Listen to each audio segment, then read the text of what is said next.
नमस्कार दोस्तों, आज मैं आपके सामने एक फिर नया गीत लेकर आया हूँ।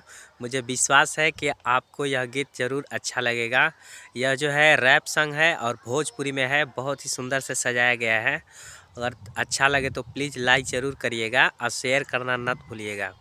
आपका थोड़ा सा सपोर्ट मुझे आगे बढ़ा सकता है, इसलिए आपसे नम्र निवेदन है कि आप ज़रूर इसको पूरा देखिएगा वीडियो को।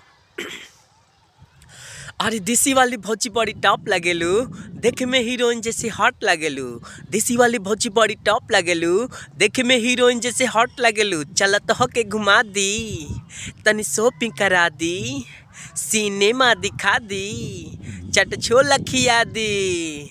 कि देसी वाली भौजी बड़ी टॉप लगेलू, देखे में हीरोइन जैसे हॉट लगेलू। देसी वाली भौजी बड़ी टॉप लगेलू, देखे में हीरोइन जैसे हॉट लगेलू। अरे हॉट लगेलू, अरे हॉट लगेलू। अब मिलल बढ़ी अब मौका, अब भौजी करा जानी धोखा। भैया गइल बाड़े बहारा, अब भौजी लुटे दा तू लहारा। मिलल बढ़ी अब मौका, भौजी करा जानी धोखा। भैया गइल बाड़े बहारा, अब लुटे दा तू लहारा। अरे देसी वाली भौजी बड़ी टॉप लगेलू, देखे में हीरोइन जैसी हॉट लगेलू। देसी वाली भौजी बड़ी टॉप लगेलू, देखे में हीरोइन जैसी हॉट लगेलू।